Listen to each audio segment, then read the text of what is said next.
It's all connected. It's all a circle. And where do you break into this circle? My father was a very heavy breather, and at night, the house would almost shake with his snoring. Mm-hmm. You know, someone who is snoring heavily has very poor breathing. And of course, it's not helped by the fact that my father was overweight and sleeping on his back. And of course, we teach Buteyko students, our students, to sleep on the side and to restrict their eating. This endless desire for food, to somehow cheer yourself up, to make yourself feel better. That's also low control pause. It's all connected. It's all a circle.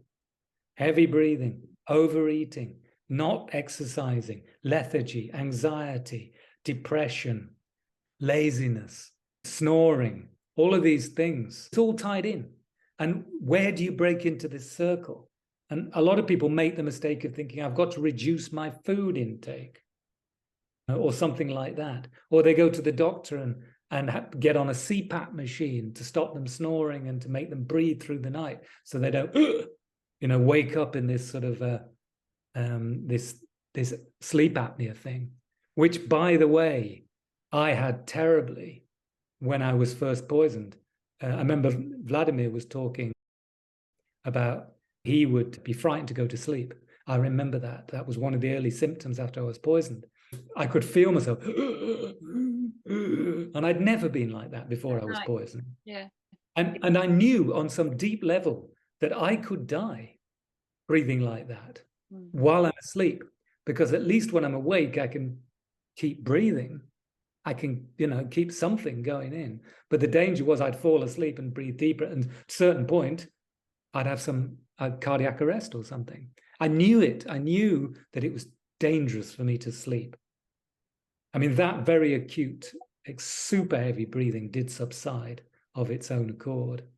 But I do remember those first few months thinking, I am going to suffocate. Even though I was breathing buckets of air, the experience was one of suffocation. And this is the funny thing, again, one of the ironies of the Buteyko method, we invite people to self-suffocate, to suffocate themselves in order to get rid of the experience of suffocation. Yeah, and we invite people to make an apnea.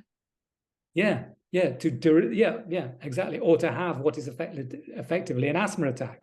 Give yourself a fake asthma attack by holding your breath, stopping breathing, and then you'll get rid of asthma.